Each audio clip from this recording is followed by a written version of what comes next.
अथ मन्त्रपाठः।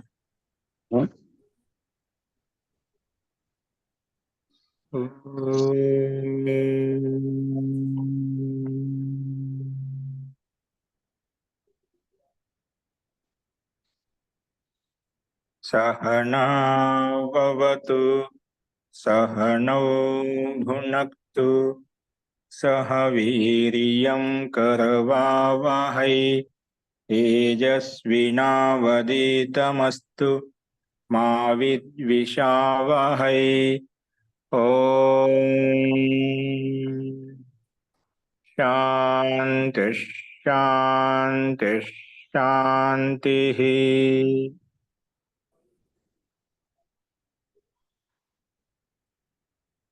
सर्वेभ्यो नमः। అందరికీ నమస్కారం అండి. మనము ప్రౌఢ రచనానువాద కౌముదిలో 23వ అభ్యాసం చెప్పుకుంటున్నాము.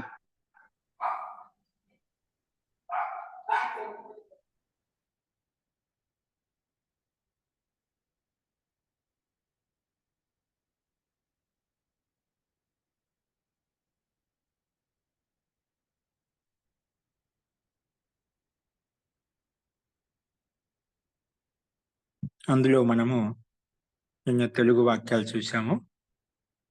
కా బిందు, ఖా బిందు, గా బిందు కూడా మనం చూసాము. 4వ బిందు సైన్య వర్గానికి సంబంధించి వాక్యాలు చెప్పుకుంటున్నాము. అందులో ఒక 3 వాక్యాలు మనం చెప్పుకున్నాము. 3వ వాక్యం వచ్చేసి సిపాహి తన యూనిఫామ్ వేసుకొని కాపలా కాస్తున్నాడు. ఆ 3వ వాక్యం చెప్పుకున్నాము. చూడండి, 4వ వాక్యం రాసుకోండి. కంటిన్యూగా 4వ వాక్యం రాసుకోండి.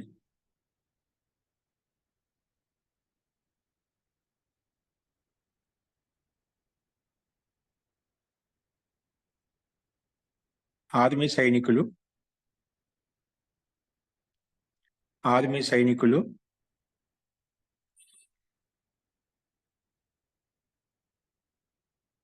విద్రోహులను అణిచివేయడం కొరకు ఆర్మీ సైనికులు విద్రోహులను అణిచివేయడం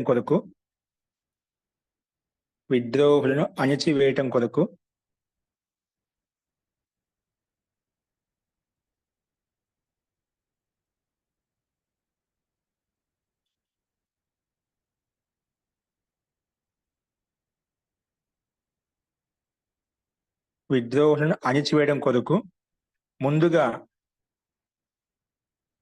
టియర్ గ్యాస్ ను వదిలి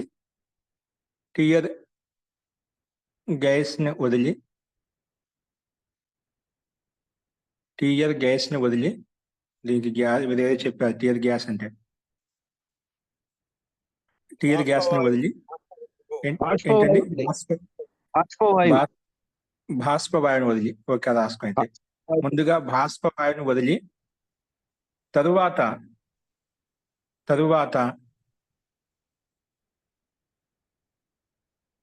తుపాకీ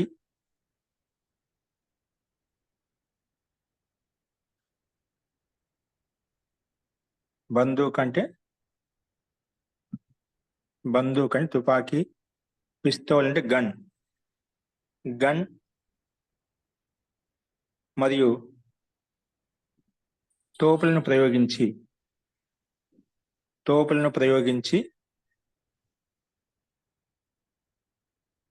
వారిని భస్మీభూతం చేశారు.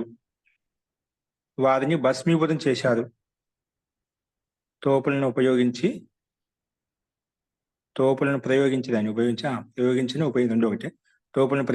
వారిని భస్మీభూతం చేశారు.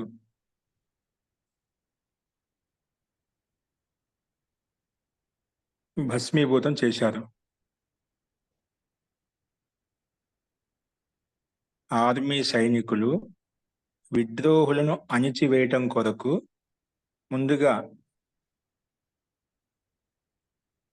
బాష్పవాయువును వదిలి మరియు తరువాత తుపాకీ, గన్ మరియు తోపులను ప్రయోగించి వారిని భస్మీభూతం చేశారు. వారిని భస్మీభూతం చేశారు. ఇది మనకు 4వ వాక్యం. తెలుగు వాక్యం. నెక్స్ట్ చూడండి 5వ వాక్యం.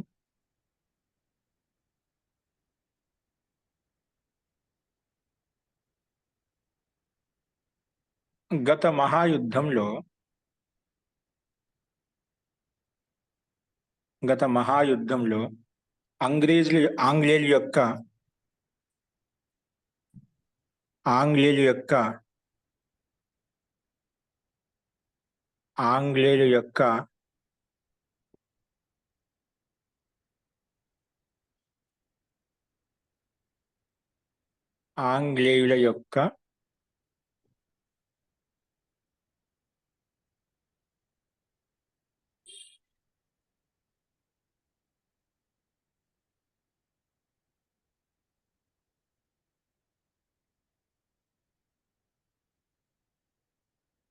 ఆంగ్లేయుల యొక్క జంగీ బేడ బహుత్ ప్రసిద్ధత. జంగీ బేడకి కింద మనకేమి ఇచ్చారంటే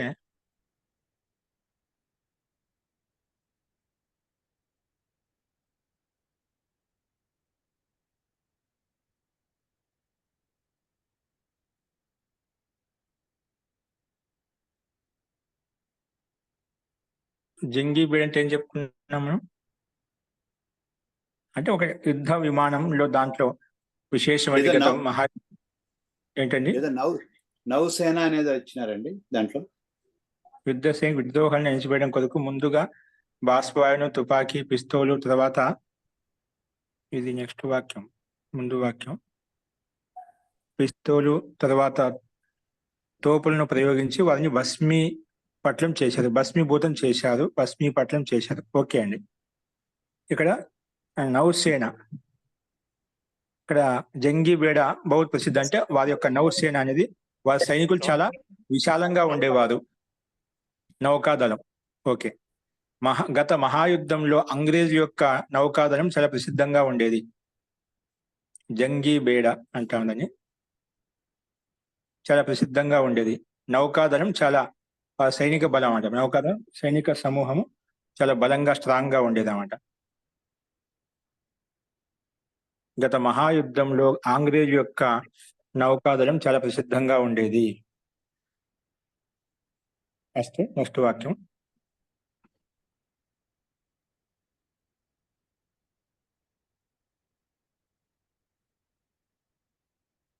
ఈ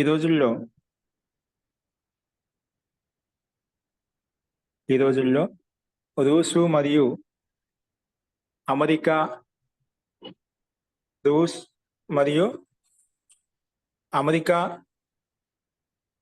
దగ్గర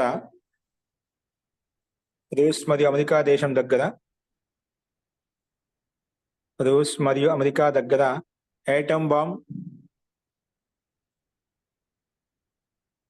హైడ్రోజన్ బాంబ్ మరియు యుద్ధ విమానాలు చాలా ఎక్కువగా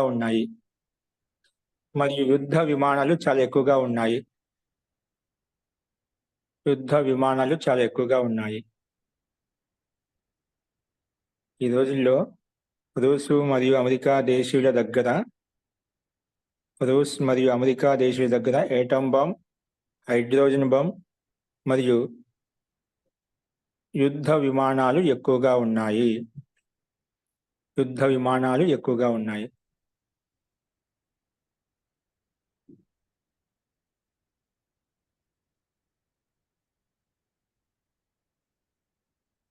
నెక్స్ట్.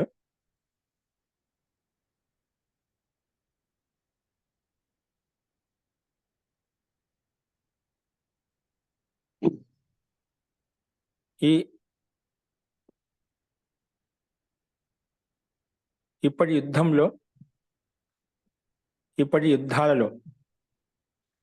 యుద్ధములలో పరమాణు బాంబులు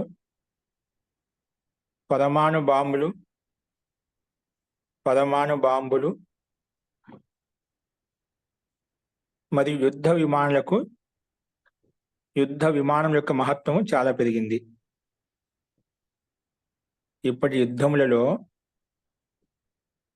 యుద్ధములలో పరమాణు బాంబులకు మరియు యుద్ధ విమానాలకు మహత్వం చాలా పెరిగింది.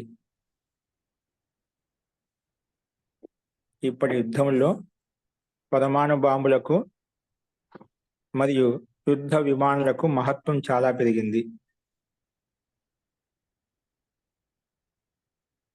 మహత్వం చాలా పెరిగింది.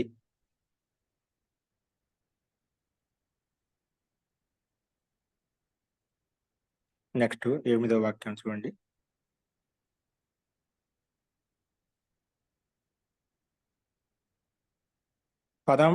పరమాణు బాంబును విసిరి వేల మందిని సంహరించవచ్చు. పరమాణు బాంబును విసిరి వేల మందిని సంహరించవచ్చు. వేల మందిని సంహరించవచ్చు. పరమాణు బాంబును వదిలి వేల మందిని సంహరించవచ్చు.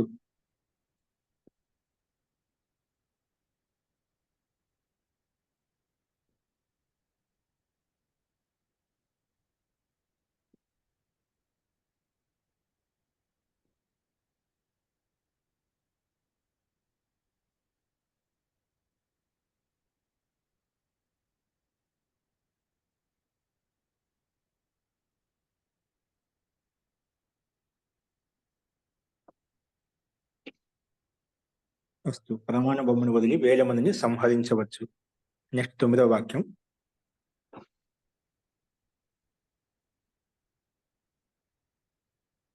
బారుదుతోటి అంటే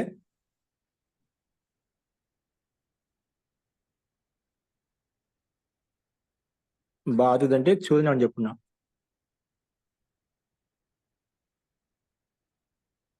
బారుదుతోటి అంటే అగ్ని చూర్ణం.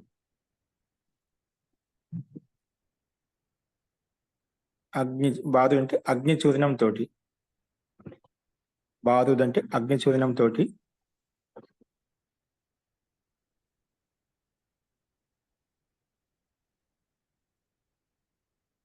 ఇళ్లను ఎగరవేయచ్చు.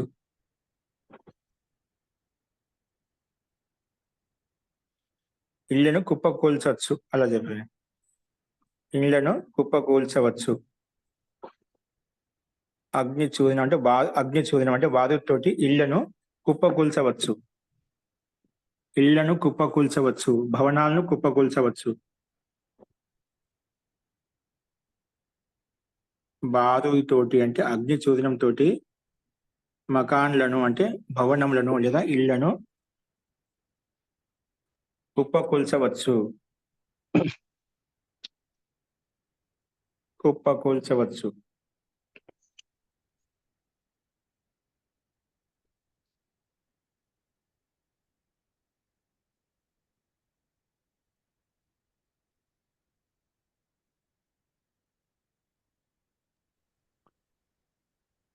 మహోదయ, అగ్నితోటి ఇండ్లను ధ్వంసం చేయవచ్చుని రాసుకోవచ్చు కదా. అగ్ని చూర్ణం, అగ్ని అంటే ఏంటి? అగ్ని చూర్ణం తోటి ఇళ్లను ధ్వంసం చేయవచ్చు. ధ్వంసం చేయవచ్చు, కుప్పకూల్చవచ్చు రాసుకోవచ్చు. అగ్ని చూర్ణం తోటి అంటే బొమ్మలతోటి ఇళ్లను ధ్వంసం చేయవచ్చు రాసుకోవచ్చు. ఇళ్లను ధ్వంసం చేయవచ్చు రాసుకోండి.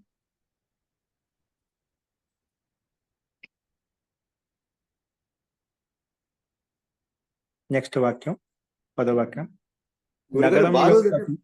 గురుగారు బారూద్ అంటే మందుగుండు కదా.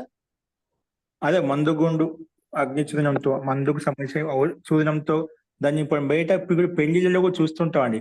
ఆ చిన్న బారు దాంట్లో బాగా గట్టిగా దాంట్లో ఇనుము లాగా ఉండే దాంట్లో దాన్ని బాగా లోపల పంపించి దాన్ని బాగా గట్టిగా చేసి వెలిగించి టపాకాయలు పెలుస్తుంటాం, బొమ్మలు పెలుస్తూ ఉంటుంది పెళ్లిళ్ళు. ఇప్పుడు అక్కడక్కడ గ్రామాలు ఎక్కువ జరుగుతూ ఉంటాయని. ఇది వాళ్ళ దగ్గర అగ్ని చూర్ణం ఉంటుందంట, ఇలా తయారు చేసి పెలుస్తూ ఉంటుంది అన్నమాట. అదే బాణసంచారం లాగా. अस्तु।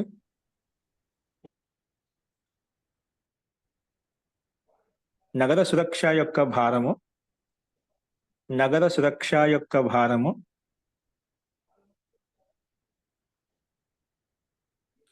నగరం యొక్క సురక్షా భారం ఎలా తీసుకోవచ్చు? నగర సురక్షా భారం లేదా నగరం యొక్క సురక్షా భారము,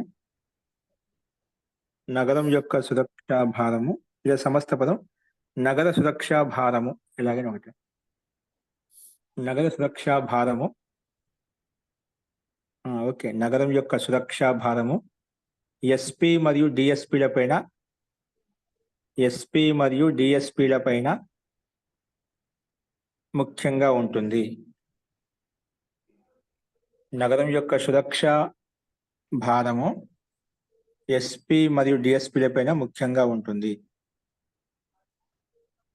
ఎస్పీ మరియు డిఎస్పీల పైన ముఖ్యంగా ఉంటుంది అంటే ఆధారపడి ఉంటుంది, ముఖ్యంగా ఉంటుంది, ఆధారంగా ఉంటుంది. అంటే నగరం యొక్క సురక్ష దాయత్వం అంతా ఎస్పీ డిఎస్పీ మీద ఆధారపడి ఉంటుంది. వాళ్ళే చూసుకోవాలి నగరాన్ని అంతా కూడా. ఎస్పీ డిఎస్పీల మీద ఆధారపడి ఉంటుంది అంటే ముఖ్యంగా ఉంటుంది, వారి యందు దాయత్వం ముఖ్యంగా ఉంటుంది అన్నమాట. అస్తు. నెక్స్ట్ వాక్యం రాసుకోండి. ప్రత్యేక ప్రాంతంలో ప్రత్యేక ప్రాంతంలో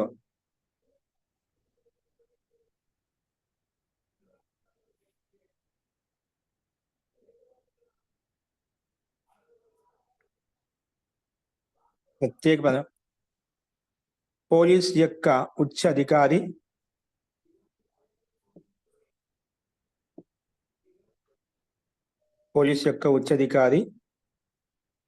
ఐజీ మరియు డిఐజీ ఉంటారు.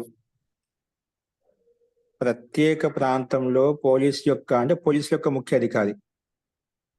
ముఖ్య అధికారి ఐజీ మరియు డిఐజీ ఉంటారు. ఐజీ మరియు డిఐజీ ఉంటారు.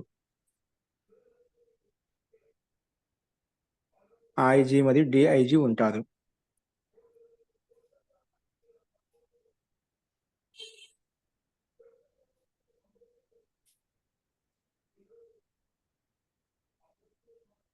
పై అధికారి ఐజీ డిఐజీ పోలీసుల పై అధికారి, ఉచ్చ అధికారి అంటే పోలీసుల పై అధికారి. ఓకే అండి. నెక్స్ట్ వాక్యం రాసుకోండి.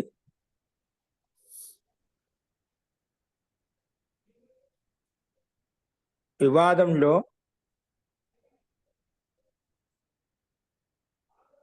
ప్రత్యేక ప్రాంతంలో పోలీస్ యొక్క ఉన్నతాధికారి, ఉచ్చాధికారి అంటే ఉన్నతాధికారి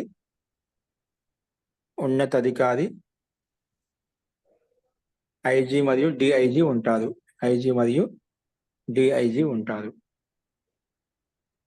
ఉన్నతాధికారి అంటే ఐజీ మరియు డిఐజీ ఉంటారు. నెక్స్ట్ వాక్యం.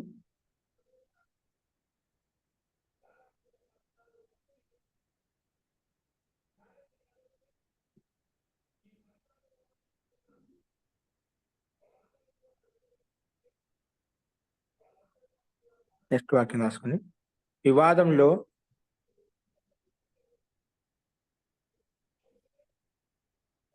మోర్చాబందీ అంటే ఏం చెప్పారు? వివాదంలో मोर्चाबंदी की जाती है और उसमें लड़ाई के विमान और पनडुब्बियों के आदि का उपयोग होता है. మహోదయ, ఏదన్నా బాగా గొడవలు జరిగినప్పుడు పోలీసులు వచ్చి మార్చ్ పాస్ట్ చేస్తుంటారు మహోదయ.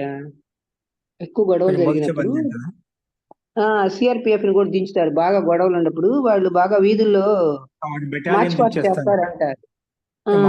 బెటాలియన్ దింపేస్తామట, మోర్చాబందీ దింపేస్తాం. ఒక బెటాలియన్ దింపి ఇక్కడ ఉంటది అన్నమాట. అది కావచ్చు అనుకుంటాను. లడాయి అంటే యుద్ధం మహోదయ. యుద్ధంలో సంసిద్ధంగా ఉంటాం. మహోత్సవం అనేది యుద్ధంలో సిద్ధంగా అలర్ట్గా ఉండండి. అందరూ సంసిద్ధంగా ఉంటారు. యుద్ధానికి సంసిద్ధత చేయబడుతుంది. యుద్ధ సన్నద్ధత అనాలి అసలు. అయితే యుద్ధ సన్నద్ధత చేయబడుతుంది. అందులో ఆ ఒక ఆ ఎలా ఏవి ఉపయోగిస్తారంటే యుద్ధ విమానాలు, కోతులు, పనుడబ్బీలు ఇవన్నీ ఉపయోగిస్తారు. పనడుబ్బి ఆది का उपयोग होता है. అది పనడుబ్బి ఓకే. అంటే జలాంతర్గాములు అంటారు కదా వాటి. జీ అర్థమైంది. లడాయిలో అంటే వివాదంలో లేదా యుద్ధంలో అందరినీ సంసిద్ధులు చేయబడుతున్నది. అందరినీ సంసిద్ధం చేయబడుతున్నది అని సిద్ధత చేసి అన్ని సిద్ధం చేసుకున్నది. సైనికులను కావచ్చు, అందులో ఉపయోగించే తోపులు కావచ్చు, అన్ని సంసిద్ధం చేసుకోవడం అంటే అన్ని సిద్ధం చేసుకోవడం అన్నమాట. అన్ని మనం ఎక్కడైనా ఒక చోట ఇంకో చోటు వలస వెళ్ళినప్పుడు అన్ని సిద్ధం చేసుకుంటాం కదా, అలాగా మోర్చా బందికి దాన్ని ఆ రకం చెప్పుకోవాలి మనం. యుద్ధంలో అంటే వివాదంలో అన్ని సంసిద్ధం చేయబడుతున్నాయి మరియు అందులో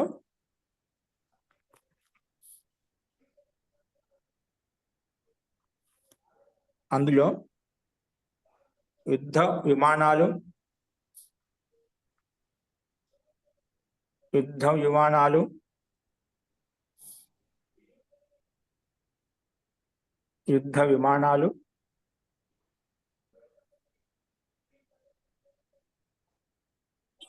విమానాలు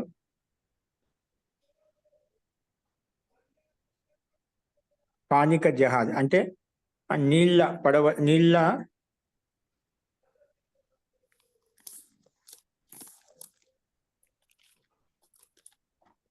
నీటి పడవలు,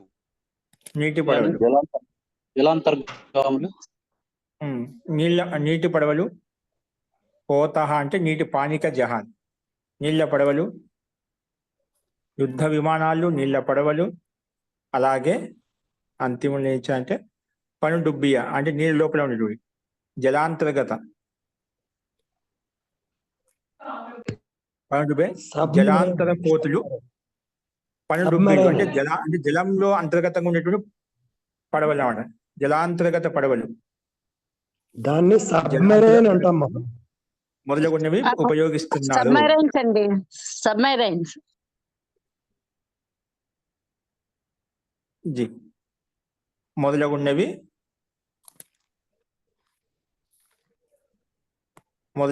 ఉపయోగిస్తున్నారు. వివాదంలో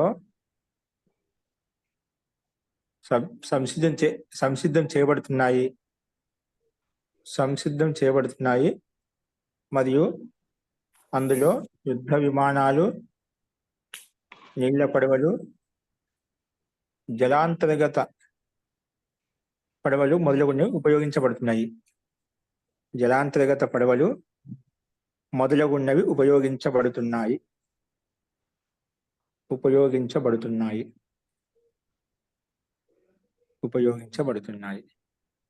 యుద్ధంలో సైన్యాన్ని పెంచి, యుద్ధ విమానాలు పెంచి అనకుండా సంసిద్ధం చేసి, అలా కరెక్ట్గా ఉంటుంది. యుద్ధంలో సైన్యాన్ని సంసిద్ధం చేసి, సైన్యాన్ని పెంచి, యుద్ధ విమానాలు, నీళ్ల నౌకలు మరియు యుద్ధానికి సన్నద్ధం ఉంటాయి. ఓకే, మహోదయ సైన్యాన్ని సిద్ధం చేస్తున్నారు. అందులో యుద్ధ విమానాలు, నీళ్ల నౌకలు మరియు జలాంతర్గముల నౌకలు ఉపయోగిస్తున్నారు. జలాంతర్గముల నౌకలు అంటే పడవలు ఉపయోగిస్తున్నారు. ఇలాగా రాసుకోండి. అస్తు ఈ రకంగా 23 అభ్యాసంలో ఉన్నటువంటి శబ్దకోశం ఉపయోగిస్తూ మనం తెలుగు వాక్యాలు చెప్పుకున్నాం. మనితం మహోదయ. జీ చెప్పండి. జలాంతర్గాములు అంటేనే నీళ్ళల్లో ఉండే నౌకలని కదా మహోదయ? జల అంతర్గములు నీళ్ళలో ఉండే నౌకలండి.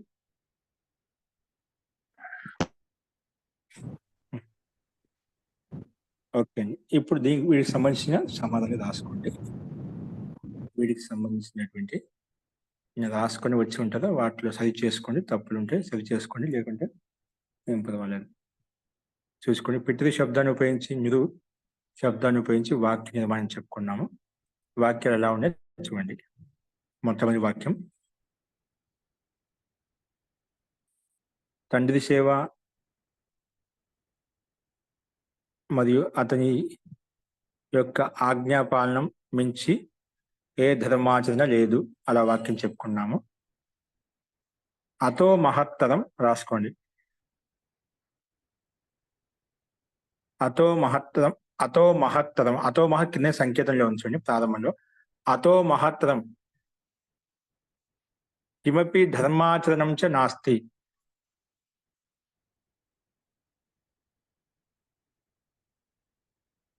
కిమపి అతో మహత్తరం అంటే దీని మించి కిమపి ధర్మాచరణం నాస్తి. కిమపి ధర్మాచరణం చ శబ్దం పెట్టుకో, మరియు శబ్దం ఉంది కదా. కిమపి ధర్మాచరణం చ నాస్తి. కిమపి ధర్మాచరణం చ నాస్తి.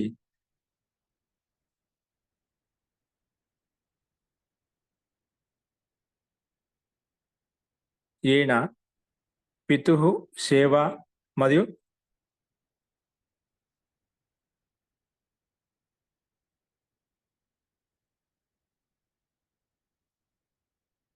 నాస్తి. యావత్ ఏనా కాకుండా యావత్ పెట్టింది. యావత్ పితరి శుశ్రూష, పితరి శుశ్రూష వచన క్రియాచ, వచన క్రియాచ. పితరి శుశ్రూష మరియు వచన క్రియాచ. తస్య వచన, తస్య శబ్దం యాడ్ చేసుకోండి. తస్య వచన క్రియాచ. తస్య వచన క్రియాచ అనగానే అర్థం చేసుకోవాలి. తస్య వచన క్రియాచ. అతో మహత్తరం కిమపి ధర్మాచరణం చ నాస్తి యావత్ పితరి పితరి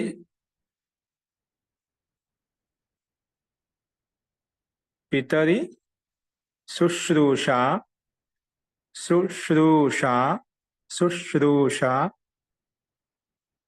పితరి శుశ్రూష, శుశ్రూష.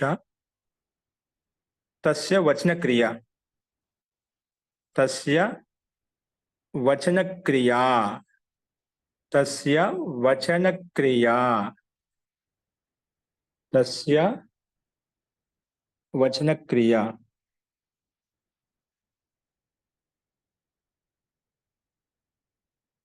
తస్య వచన క్రియా.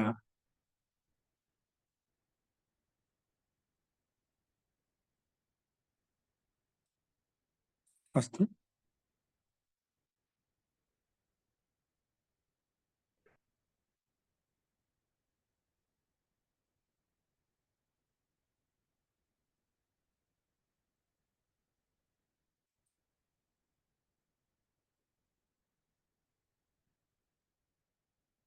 నెక్స్ట్ రెండో వాక్యం రాసుకోండి.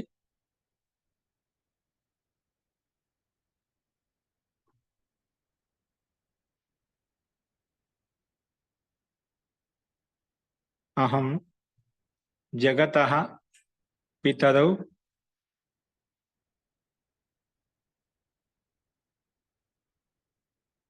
అహం జగతః పితరౌ పార్వతీ పరమేశ్వరం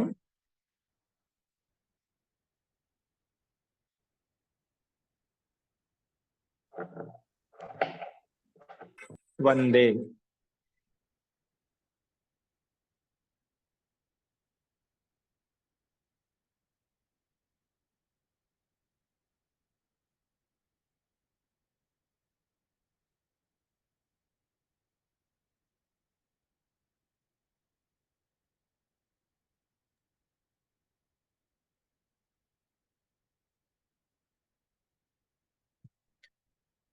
అహం జగతః పితరౌ పార్వతీ పరమేశ్వరౌ వందే.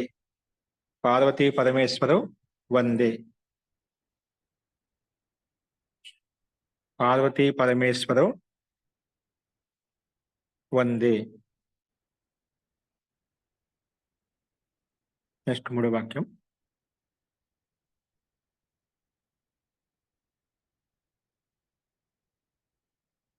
పార్వతి, మూడో వాక్యం. పార్వతి పితరం అరణ్య నివాసం అయాచత. పార్వతి పితరం అంటే తండ్రిని అరణ్యవాసం, అరణ్యంలో నివసించడానికి ఆజ్ఞ అడిగింది. పార్వతి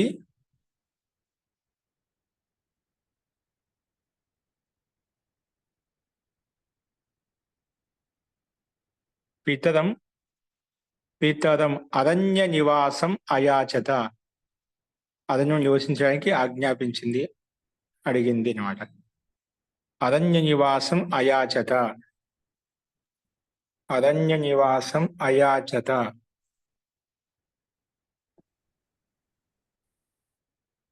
అరణ్య నివాసం అయాచత.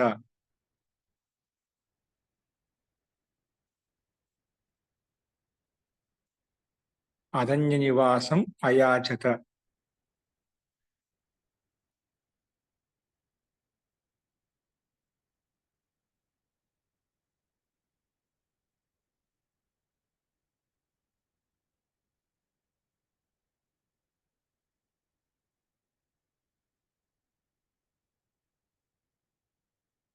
నెక్స్ట్ వాక్యం.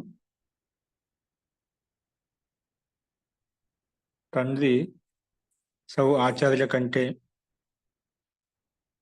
తల్లి 100 మంది పితరుల కంటే గొప్పది అని చెప్పుకున్నాం. సో ఈ వాక్యానికి కింద ఇచ్చారు. ఆచార్యానం శతం పిత. సంకేతాలు చూడండి. 4వ వాక్యానికి సమాధానం.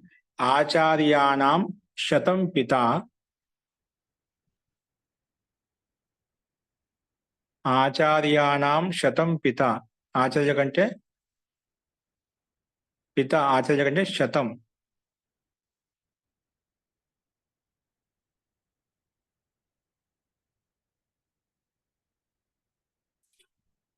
శతం పిత. పితృనాం శతం మాత. పితరుల కంటే మాత గొప్పది. 100 మంది పితరుల కంటే మాత గొప్పది. పితృనాం శతం మాత. పితృనాం శతం మాత. గౌరవేణ అతిథి అంటే గౌరవింపబడతామట. 100 మంది ఆచార్యుల కంటే పిత ఎక్కువ గౌరవింపబడతాడు. అలాగే 100 మంది ఆచార్యుల కంటే పిత గౌరవింపబడతాడు. 100 మంది పితరుల కంటే మాత గౌరవించబడుతుంది. గౌరవేణ అతిరిచ్యతే. గౌరవేణ అతిరిచ్యతే. గౌరవేణ అతిరిచ్యతే.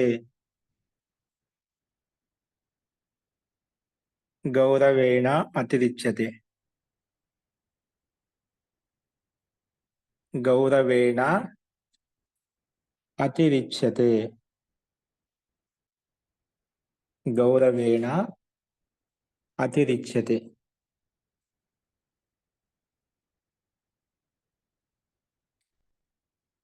గౌరవేణ అతిరిచ్యతే.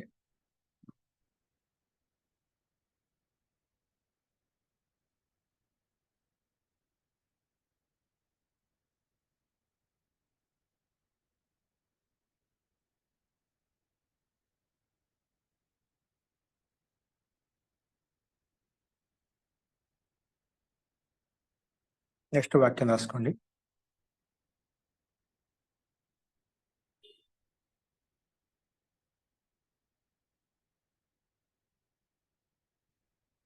మనుష్యేషు త్వం ఏకః ఏవ ధన్యః. మనుష్యేషు, ఇక్కడేంటి 5వ వాక్యం, ఇక్కడ నిర్ణానం ఇచ్చారు. మనుష్య అంటే నిర్ధారించే అర్థం కదా, అందుకే ఇక్కడ మనకు షష్ఠీ విభక్తి తీసుకున్నాం, సప్తమి తీసుకోవచ్చు. మనుష్యేషు, మనుష్యేషు లేదా మనుష్యానాం త్వం ఏకః ఏవ ధన్యః ధన్యోసి త్వం ఏకః ఏవ ధన్యోసి మనుష్యానాం లేదా మనుష్యేషు త్వం ఏకః ఏవ ధన్యోసి ధన్యో అసి త్వం ఏకః ఏవ ధన్యో అసి త్వం ఏకః ఏవ ధన్యో అసి త్వం ఏకః ఏవ ధన్యో అసి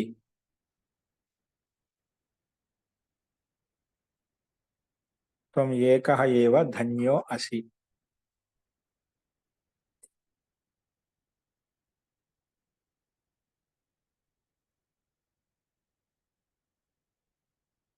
త్వమేకః ధన్యః అలాగో రాసుకో త్వం ఏకః ఏవ ధన్యః త్వం శబ్దం ఉంది కాబట్టి అది ఆటోమేటిక్ అధ్యాహారం ఇవ్వదు ఏకః ఏవ ధన్యః సింపుల్ రాసుకో విధానం ఇప్పుడు ఎందుకంటే నీలో పోల్చాలి కాబట్టి మనం త్వం శబ్దం అధ్యాహారం చెప్పుకుంటున్నాం కాబట్టి అందుకే అశబ్దం కూడా అది అధ్యాహారం అవుతుంది మనుష్యానాం లేదా నృణాం షష్ఠీ భక్తి బహువచనం మనుష్యానాం షష్ఠీ భక్తి బహువచనం మనుష్యానాం లేదా మనుష్యేషు లేదా నృణాం లేదా నిరుషు నిరునాం లేదా నిరుషు మనకు నిరు శబ్దాన్ని ఉపయోగించి రూపం చేసుకుని కదా నిరుషు అది రాసుకోండి మనకు శబ్దకోశం ఏదైతే చెప్పుకున్నాము నృణాం త్వం ఏకః ఏవ ధన్యోసి అస్తు నెక్స్ట్ వాక్యం భగవాన్ దీన మనసులను రక్షించాలి భగవాన్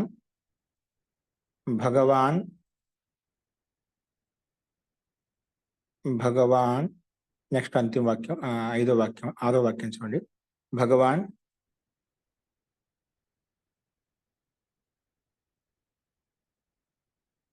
నృన్ పాహి నృన్ అంటే దీనుడు అన్నమాట నృన్ పాహి నృ నాకు రూపట్టండి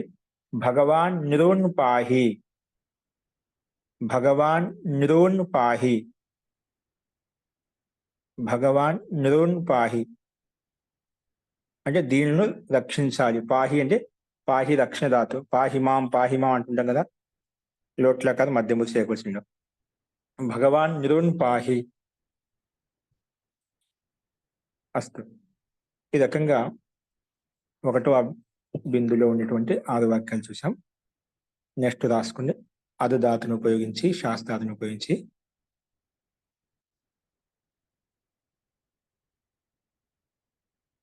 నేను ఏ జీవి యొక్క మాంసభక్షణం చేస్తున్నానో అదే పరలోకంలో నన్ను తింటుంది ఇది వాక్యము రాసుకుని ఇది కింద ఇచ్చారు సంపూర్ణ వాక్యానికి సమాధానం మాంస భక్షయిత లుట్ లకారంలో మాంస భక్షయిత అది తింటుంది అముత్ర యస్య మాంసం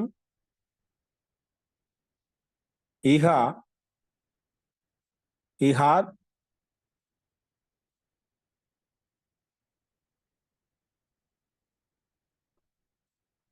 మాంసం ఇహ అద్మ్యహం ఇది ఉత్తమ బుద్ధి ఏకవచనంలో మాంస భక్షయిత అముత్రయస్య మాంసం ఇహ అద్మ్యహం ఇక్కడైతే నేను మాంసం తిన్నానో అదే నాకు భవిష్యత్తు తింటుంది యస్య మాంసం ఇహ అద్మ్యహం ఇక్కడ ఏ మాంసం తిన్నానో అదే జీవి నన్ను పరలోకంలో అంటే మళ్ళీ వచ్చే జన్మలో నేను తినేస్తుంది నేను కూడా అలా అప్పుడు మనం పశువుగా పక్షిగా ఏదైతే భక్షించే ఆ రూపంలో ఉత్పన్నమవుతాం అది జీవస్య భక్షక అని రూపి అని చెప్పి అదేదో పాపాలు ఎక్కువగా ఉంటే మరి అది పశు పక్షిగా ఉండి అదే రూపంలో చంపుతుంది అనమాట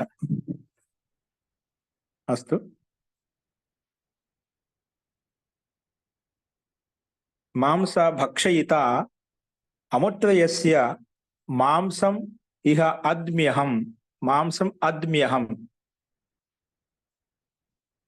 ఓకే, ఇది ఒకటో వాక్యం యొక్క సమాధానం. రెండో వాక్యం చూడండి. దాంట్లో కొంచెం ఇంకా భాగం ఉంది. గురుగారు ఏతదేమో మళ్ళీ ఒకసారి చెప్పరా అండి, రిపీట్ చేయరండి మళ్ళీ 6th one. ఇక్కడే ఉన్నది చూడండి, ఇక్కడే ఉన్నది చూడండి. ఖాబిందులో చెప్తున్నాను, ఖాబిందులో ఒకటో వాక్యం.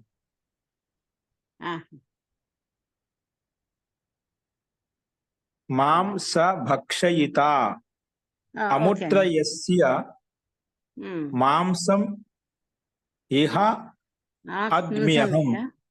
సంధి వలన ఇహాద్మ్యహం అయిపోయింది. ఇహాద్మ్యహం. దాని పక్కనే ఏతద్ మాంసస్య మాంసత్వం. ఏతత్ అది తకారం పరసవర్ణం అయిపోయి నకారంగానే వచ్చేసింది. ఏతన్ మాంసస్య మాంసత్వం. ఇదే మాంసం యొక్క మాంసత్వము. మనిషి యొక్క మనుష్యత్వం అంటే కదా, ఇలాగే మాంసం యొక్క మాంసత్వం ఎలా అంటే నీవు మాంసంగా తినేస్తే నీ మాంసంగా తినేస్తున్నామంట. ఏతన్ మాంసస్య మాంసత్వం. ఏతద్ అంటే ఇది అని అర్థం. ఏతన్ మాంసస్య మాంసత్వం. ఓకే, ఇది ఒకటో వాక్యం.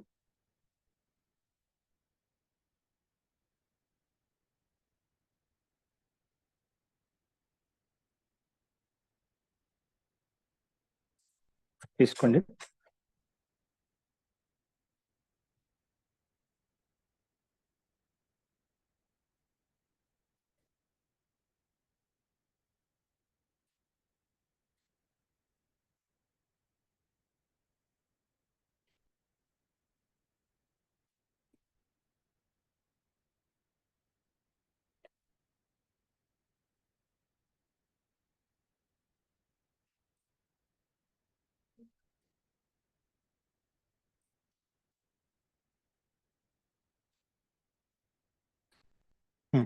రాసుకోండి. ఫలాని తిను అంటున్నాం. ఫలాని ఆదహ అని. ఫలాని అద్ది పండ్లు తిను. ఫలాని అద్ది ఏది అద్దాతుకు. ఫలాని అద్ది.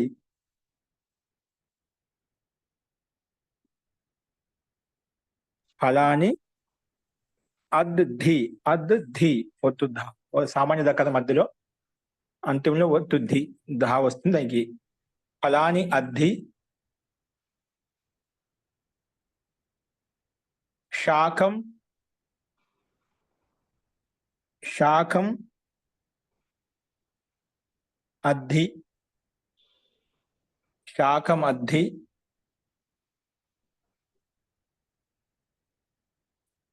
దుగ్ధం ఘృతం చ అద్ది. దుగ్ధం ఘృతం చ. దుగ్ధం ఘృతం చ అద్ది. త్వం అద్ది నువ్వు తిను అని అర్థం. ఇక్కడ అద్ది అంటే త్వంను అధ్యాయం చేసుకోవాలి. ఫలాని అద్ది, శాకం అద్ది, దుగ్ధం ఘృతం చ. దుగ్ధం ఘృతం చ అద్ది. ఇది మనకు రెండో వాక్యం యొక్క సమాధానం చెప్పుకున్నాం. నెక్స్ట్ వాక్యం.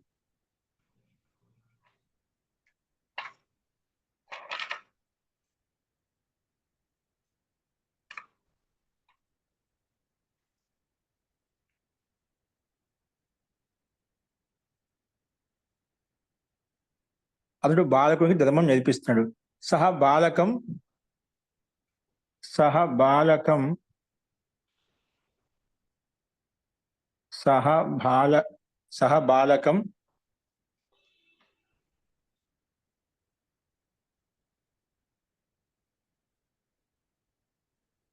ధర్మం శాస్తి. సహ బాలకం ధర్మం శాస్తి. సహ బాలకం ధర్మం శాస్తి అంటే చెప్తున్న అర్థంలో. సహ బాలకం ధర్మం శాస్తి.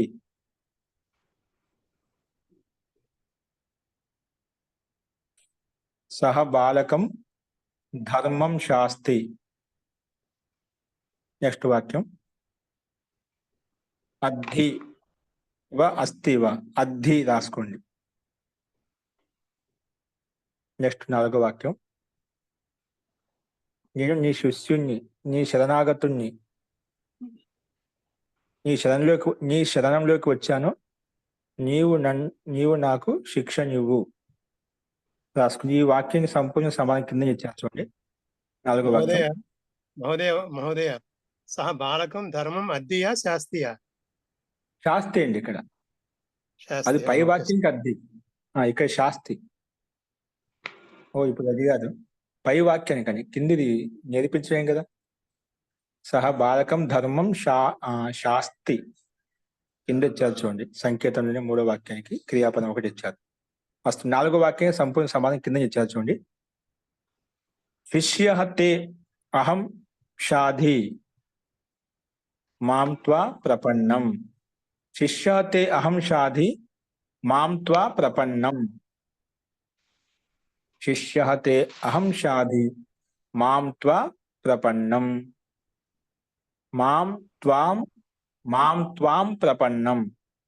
మాం త్వాం ప్రపన్నం. శిష్యః తే అహం షాధి మాం త్వాం ప్రపన్నం. శిష్యః తే అహం షాధి మాం త్వాం ప్రపన్నం.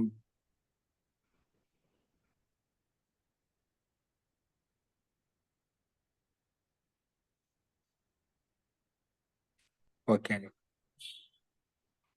అంటే అహం తే శిష్య, నేను నీ శిష్యుణ్ణి, మాం షాధి నాకు, మాం త్వాం ప్రపన్నం నీ శరణంలోకి వచ్చాను, మాం షాధి నాకు మంచి విద్యనివ్వు, మంచి శిక్షణ ఇవ్వు అని తాత్పర్యం. షాధి అంటే ఏంటి మహోదయ? షాధి ఇవ్వు, శిక్షణ ఇవ్వు అని అర్థం. శిక్షణ ఇవ్వు అని అర్థం.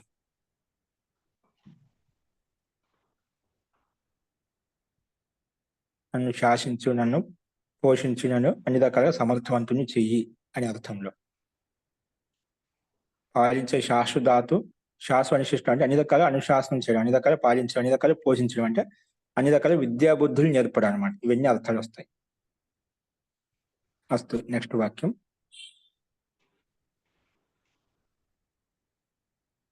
ఇది 4వ వాక్యానికి కూడా సమాధానం, 5వ వాక్యం సమాఖ్యని ఇచ్చాడు. అద్వితీయ శాసన వాళ్ళ పృథివిని అతడు శాసిస్తున్నాడు. చూడండి కింద రాసుకుని. అనన్య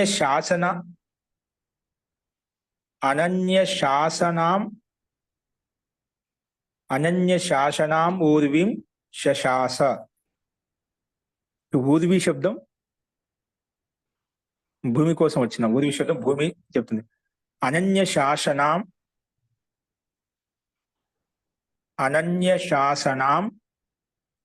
ఊర్విం శశాస. ఊర్విం శశాస.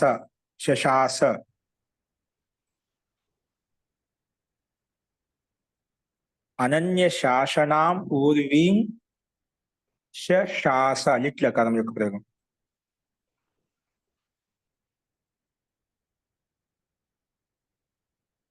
అనన్య అంటే అనన్యమైన శాసనంతో యుక్తమైనటువంటి ఊర్విని భూమిని, శశాస అంటే పాలించ. సహ శశాస అతడు పాలించాడు. అతడు రాజు కావచ్చు, ఈశ్వరుడు కావచ్చు, ఏదైనా కావచ్చు, మన ఇష్టం. అది వక్త యొక్క అభిప్రాయాన్ని బట్టి ఉంటుంది. ఇక్కడ క్రియ ఆ కర్తని ఏమి లేదు, కర్తను అధ్యయనం చేసుకోవాలి. ఇక శశాస అనే ప్రథమ పురుష ఏకవచనంలో, లిట్లకారం ప్రథమ పురుష ఏకవచనంలో ఉంది కాబట్టి సహను అధ్యయనం చేసుకుంటాడు. అతడు రాజా, స్వామి, మన ఇష్టం. అనన్య శాసనాం ఊర్విం శశాస. శశాస.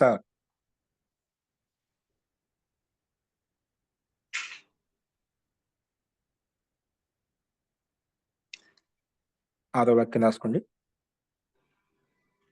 శిష్యం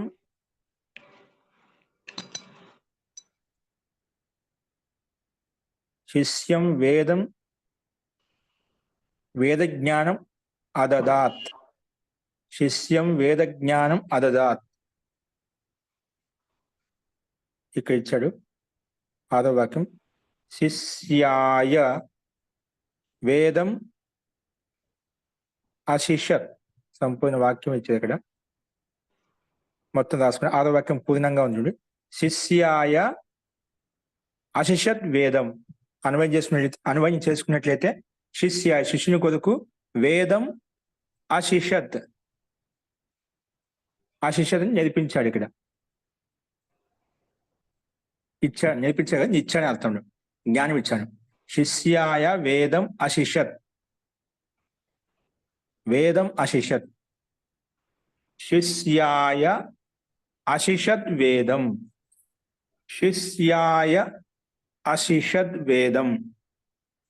శిష్యాయ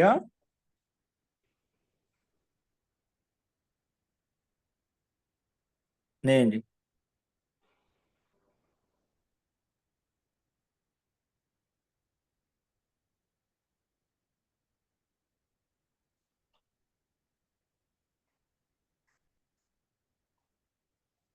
ఓకే. శిష్యాయ అశిషద్ వేదం సంధి చేసి అక్కడ దీర్ఘం వచ్చేసింది అన్నమాట. శిష్యాయ అశిషద్ వేదం. అంతిమ ఒక వాక్యం రాసుకోండి. ధార్మిక రాజా దొంగలను దండించాలి. ధార్మిక రాజా చౌరాన్ దండేన శిష్యాత్ శాసించాలి. దండేన శిష్యాత్ దండం ద్వారా శాసించాలి అంటే శిక్షించాలి అర్థం. ధార్మిక భూపతి ధార్మిక రాజా భూపతి చౌరాన్ దండేన శిష్యాత్. శాస్త్రాలను ఉపయోగించి ప్రయోగాలు వస్తున్నాయి. చౌరాన్ దండేన శిష్యాత్ కూడా కిందనే ఉంది వాక్యం. చౌరాన్ దండేన శిష్యాత్ చౌరాన్ దండేన శిష్యాత్ చౌరాన్ దండేన శిష్యాత్. ఓకే అండి. ఇది ఖా బిందులో ఉన్నటువంటి అద్ధాతును ఉపయోగించి శాస్త్రాలను ఉపయోగించి మనం వాక్యాలు చూసాము. నెక్స్ట్ గా బిందును ఉపయోగించి బహుది సమాసంలో చెప్పబడ్డాయి. గా బిందులో బహుది సమాసం ఉపయోగించి వాక్యం మనం అవేంటో రేపు చూద్దాం. అస్తు. కింద స్లైడ్ మీద చూసి రాసుకోండి తప్పులు లేకుండా. అస్తు. శాంతి పాఠ.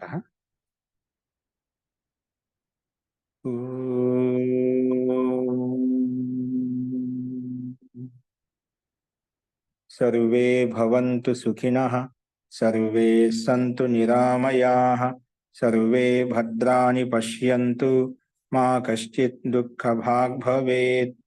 ఓం శాంతి శాంతి శాంతి.